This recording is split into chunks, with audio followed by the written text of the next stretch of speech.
Hey, good morning, everybody. I'm Larry Jacobs. This is Pre-K-12 Education Talk Radio on Flag Day. Remember good old Flag Day, the 14th of June. It's the year 2023, okay? And this is actually the day that the U.S. Continental Congress first accepted and it made it official, okay, the flag with the stars and stripes. That's why we celebrate Flag Day. And it was, I think it was 1777 when it happened. Okay, but just a little point of history, and we don't do much celebrating Flag Day anymore, but happy Flag Day, everybody. Okay, what can I tell you? We've got a nice show for you this morning with NAESP, my good friends at the National Association of Elementary School Principals, and they have arranged for the president of the Maryland affiliate, Dr. Ryan Daniel, to be with us today. And Ryan, okay, this is really interesting. She is the principal of the Fort Foote. I'm going to find out who Mr. Foote is. The Fort Foote Elementary School in Fort Washington, Maryland. I know Fort Washington, PA, etc. And we're going to talk about what principals do. Professional learning for principals when school is out. They still work in a 12-month year. Ryan, are you there? I'm here. Good morning. Good morning. How are you today? I am good. How are you? I'm fine. You're a little bit garbled. Are you on a speakerphone? I'm on my AirPod, but I can take it off if you want me to. Yeah, take it off. I think it'll be clear, and I want people to be able to hear you clearly.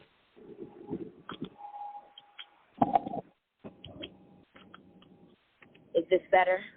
It is better. Hi, Ryan. I'm Larry Jacobs. Welcome to the show. Hi, Larry. How are you? I'm just fine. How's it? It's a little cloudy up here in Maine. How is it today down in Maryland? Well, actually, I am actually on a bus on the way to New York City with my school for a field trip. So when you ask what principals do over the summertime, this is what we do the first day of summer. That's great. Now, I got to ask you, this is amazing, is how are you keeping the kids quiet? How are you keeping you on the bus? I got on the staff bus. Oh, they're quiet. Okay, they're sleeping. Yeah, they're sleeping. Yeah. That's good. That's all right. It's not a school bus. It's a regular tour bus, right? Yes. Right? Yes, we are on a coach bus on the way. When we're done, recline that seat and enjoy your trip. That's great. Are you going to see a show or what? What are you going to? I know the Empire State Building. What are you going to do? Just real quick. Yes, so what are you going to do? We're taking them to see the Lion King. So we are going on Broadway. Wow, Hakuna Matata. This is great. Yes, super excited. Yeah, they should be super excited. That's really fun. Okay, I just love it. Now, when I was a teacher in Philadelphia, we used to take the kids to New York City.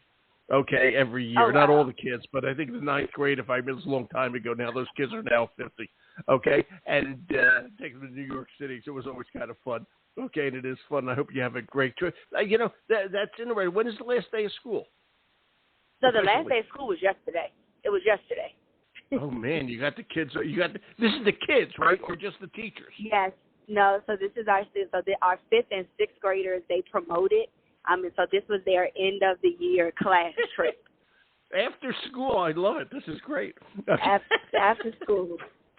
That's great. And you'll be home tonight or tomorrow? What's going on? Yes. We'll be home tonight. We pulled out around 6:15 this morning, and I think we are scheduled to arrive back at 11 p.m. tonight.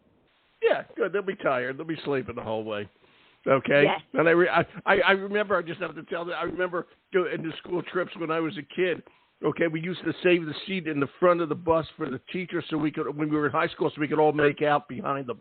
Okay, so there you go. All right, it's great stuff. Okay, it really is. All right. School's out. Your teachers will be leaving probably in the next day or so. Okay, I hope they have a great summer. They've certainly earned it.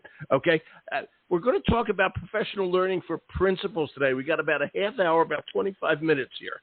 And you're the president of the Maryland affiliate of NAESP, and I know you work also on the diversity side of this, which is incredibly important these days. Okay, I got to ask you, Madam Principal, what are you going to be doing this summer? Where's your focus lie? And you can talk about the NAESP conference coming up right in your back door, okay, at National Center in D.C. Go ahead, talk about all this. So for me, this summer is really going to be pouring back into myself, into my own professional learning. I'm looking to just kind of enhance my capacity as a leader. I'll be attending a few conferences, being able to speak in the conferences. I'm really looking forward to I'm really looking forward to the NAESP conference, not only because it is literally in the backyard of my school, but it's, close to home. And so really being able to have a large number of Maryland, D.C. principals and assistant principals come together to have an opportunity to network. So I'm just looking for the summertime to recharge, and because it's been an awesome school year, but it's been an exhausting one.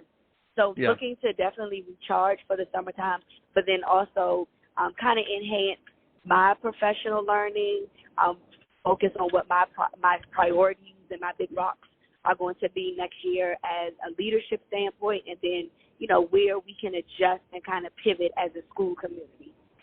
Yeah, and we have to pivot these days. Everything, if I may, my kids always yell when I make this phrase, but everything's changing out there, okay? And we do have to be able to pivot. And I'm curious about that. There's a lot of talk about teacher retention, all right? And, of course, the teachers need a break right now when they're leaving, but a lot of teachers just nationally, I hope not your school, but nationally are leaving the profession. And they're constantly talking about this. And there's not much of a pipeline these days to get new educators. And it's a difficult time for that, okay? And how's that affecting your summer as the principal? I hope it's a pretty easy one, but you have the whole Maryland affiliate of NAESP to think about, too. And that's got to be on principals' minds. What are you hearing on that, Ryan?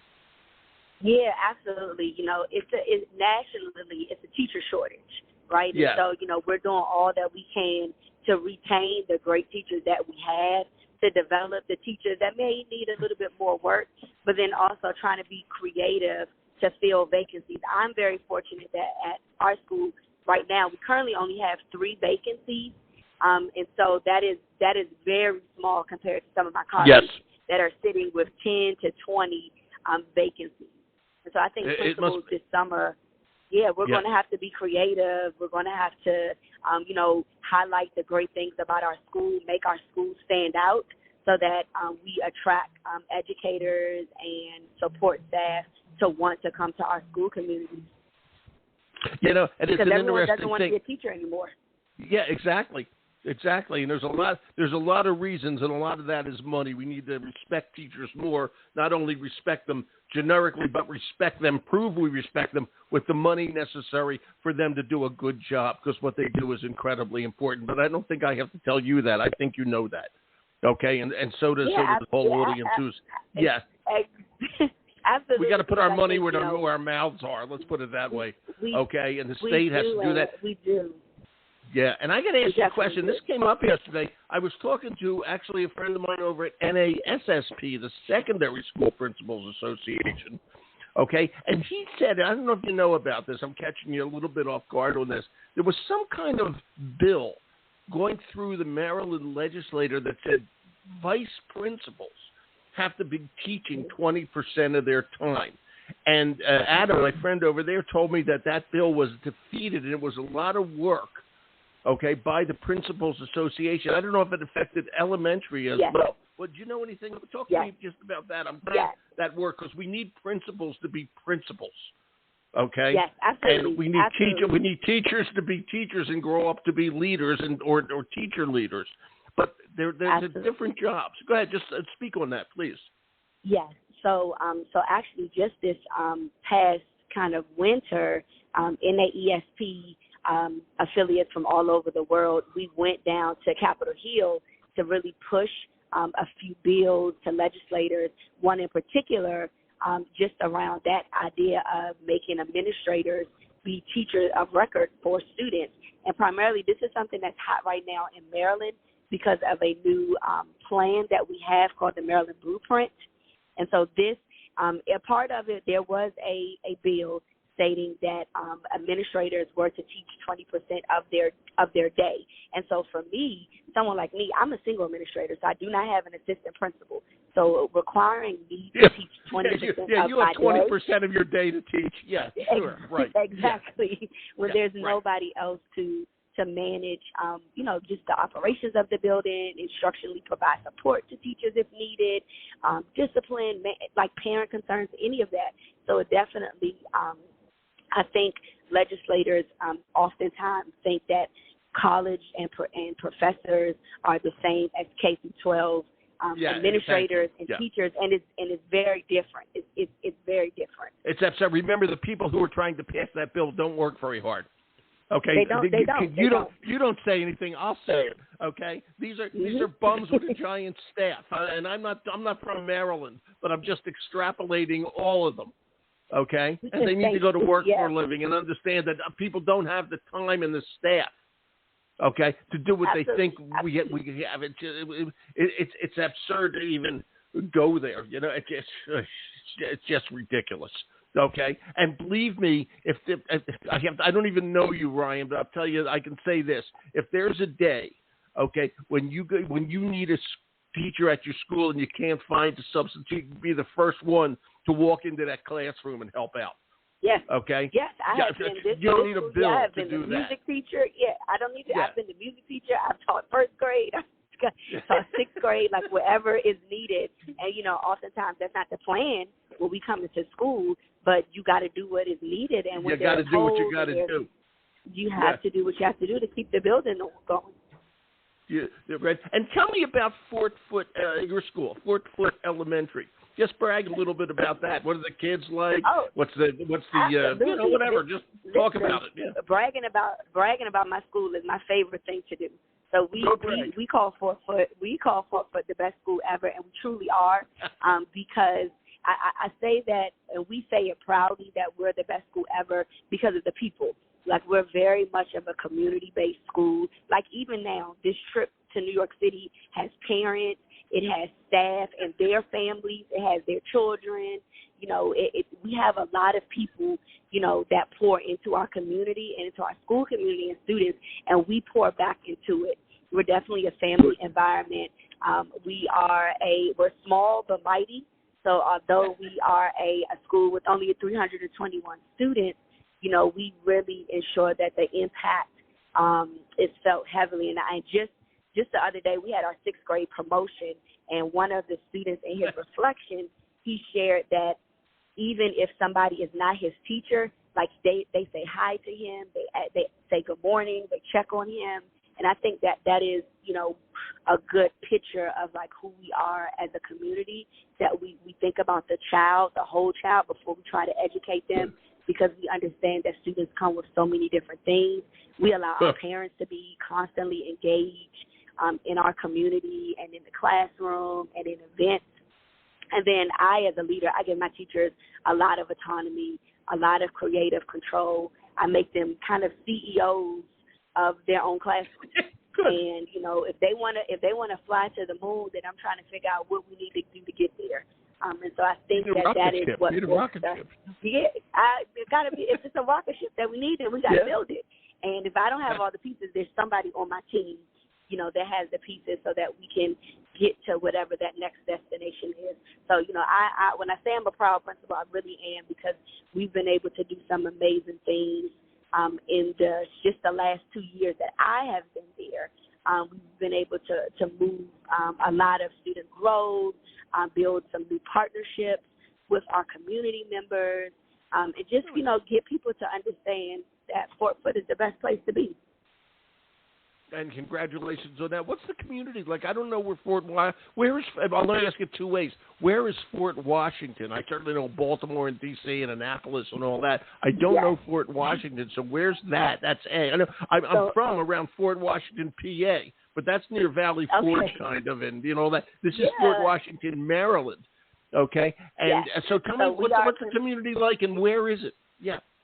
Yes, so we are located in the southern end of Prince George County Public Schools. So we are really about 5 to 7 minutes away from Washington, D.C. Oh, wow. We are actually, we're actually one of kind of the first schools when you come from either Washington, D.C. or Virginia So that's really unique about us. We're very close to National Harbor, which is where the NAESP conference will be held, which is actually my boundary school. So my students, there are students of mine that live at the National Harbor. We are a comprehensive pre-K through sixth grade. Although this is our last year for sixth grade. Our demographics, we are about 60% African American, and then about 40% Hispanic population. Our Hispanic population is growing. Yes, it is growing. And we, like I said, community-based. What's really interesting about Fort Foot, it is a generational school. We have had a lot of families and grandparents and moms that have came and I went to Fort Foot. My grandmother went to Fort Foot. That's great. So how old is the building? Community. That's actually a good question. How old is the building? Yes, so Fort Foot was built in 1952, I believe. Woo. So we we're old school with young heart. Yeah. I like old schools. I went to all old schools in Philadelphia. I think old schools are just fine. Okay. And I asked this at the beginning. And by the way, you just said something interesting. The Latino population is growing. Okay, and that's happening everywhere. Okay, the Latino population in schools is just growing like crazy. It's about 30% of kids across the country. A lot of people don't realize that. Okay, but it's really a growing thing, which of course changes the diversity and all that sort of stuff involved in the schools, and it makes for culturally relevant education even more interesting. I just kind of think it's cool. I asked you at the beginning. I'm not sure you even know this. Fort Foot. Who's Foot? F-O-O-T-E. Who is? Do you know who he is? Who's Foot? Who's the name of Fort? Well, so there's Fort Foot is a community within Fort Washington, so it's like a smaller community. There's a Fort Foot Park, kind of a Fort Foot Trail. So we, not necessarily a person, but more of an area. Talking to the old history teacher here, Ryan. You're talking to the old history teacher. That's your assignment for the summer. Your assignment for the summer, Madam Principal, is find out who Foot is. I'm going to find out who Foot is. We definitely say pride at the fort. We truly, you should. because there's a pride in the community, in that Fort Foot community. Sounds like a good community. It really, really does. And, when you get, and you've only been, I didn't know this, you've only been there 2 years. Okay. How long have you been a principal? How long have you been a principal? So this is my 7th year as a principal. Before I became the principal at Fort Foot, I was the principal at another school in our county on the northern side, Chillum Elementary. Wow. And look at you, 7 years of principal, and you're president of NAESP's Maryland group. That's saying something. Thank you. Listen, just trying to advocate for principals all around the state of Maryland and nationally as well. You're like the Las Vegas Golden Knights who won the Stanley Cup last night. They've only been there 6 years. That's the same as you. You're the president. Who knows where you're going to be going, okay? It's amazing. And, we mentioned this earlier, okay, and diversity, okay? Kids need to see people who look like themselves. Okay, and while it's important, we need diversity in teachers too. I don't mean to imply that, Caucasian people or whatever aren't the right people. But it's always good to see, okay, for kids to see somebody at the front of the classroom who looks like them, who kind of understands them intrinsically, obviously. Okay, and I know you care about this on a statewide level, and I know NAESP cares about it on a national level. Okay, how are we doing on that? Okay, obviously you're an African American principal. You're the principal of the school in a very diverse community. I think it's wonderful. How are we doing just statewide on that? I definitely think that we still have areas to grow. I think sure, I agree. The more opportunities that we give for principals to learn from one another, to learn how to have those courageous conversations, how to build and support school buildings that may not look like them. For me, I think, the ability to be seen and valued as a woman of color and leadership is a fight that I fight daily. And, I try to use my voice to advocate for African-American leaders, primarily women as well, but then also to make sure that students have someone that can, even if they do not look like them, that they take the time to understand where they came from, understand their community, understand their culture, that there's somebody that they can connect with. So a part of my work with NAESP is with the Center for Diversity and Leadership is to curate, to curate content for principals around the world on how to promote conversations around diversity and equity, and understanding what the difference between equity and equality is, and what there is a difference looks like. Yeah, there is a difference without question. Okay, it's giving everybody what they need. It brings up an interesting question. I have to ask you this, if I may. Well, one of the challenges of building diverse leadership is that we don't have enough diversity. Obviously, principles come out of teaching. Okay, and we don't have enough kids of color. I'll just say it that way: be they Asian, be they Latino, be they African American. Okay, who are going into teaching. And if we don't have people of diversity going into teaching, we're going to really be hard pressed to find principals that can represent a diverse group. It's really if I may, these days, a vicious cycle. What's your thought on that? No, I definitely agree. I think children want to be what they see. Right. And so, for me, it's important that our students, for example, this school year, I had 2 African-American male teachers, classroom teachers.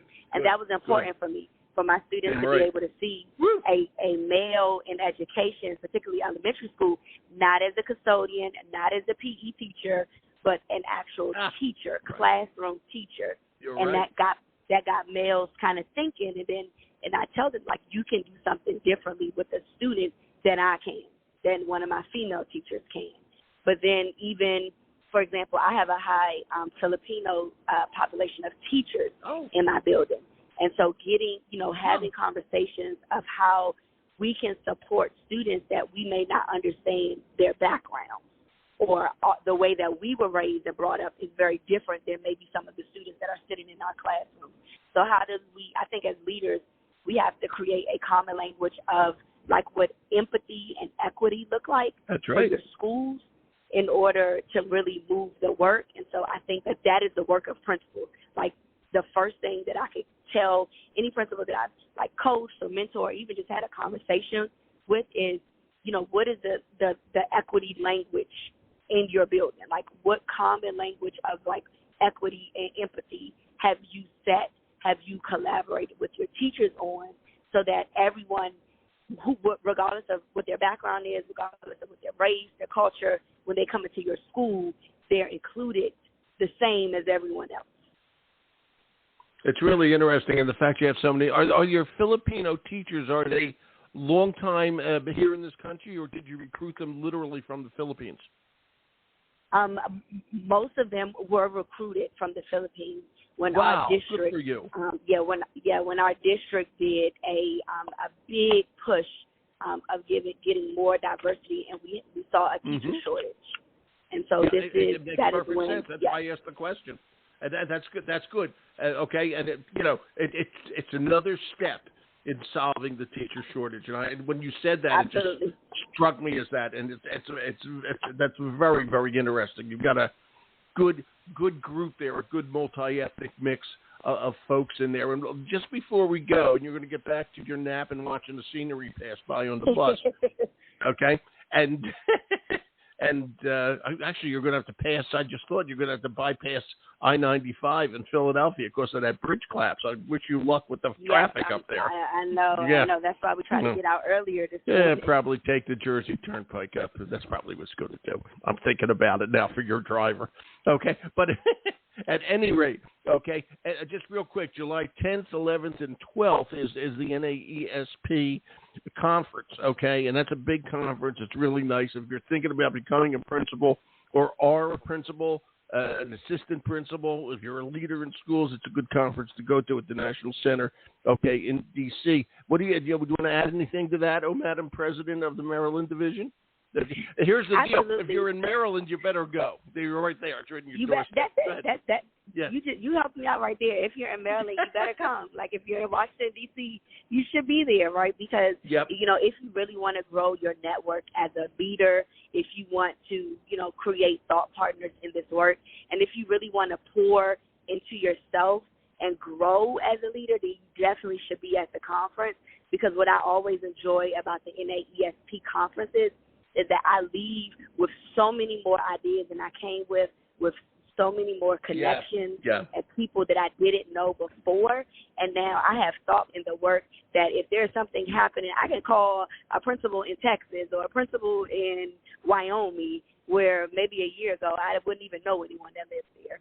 So I think that it gives a great opportunity to be in the same room and spaces with leaders that are in the work and understand some of the challenges and ideas and, mountains that we often have to move as a principal.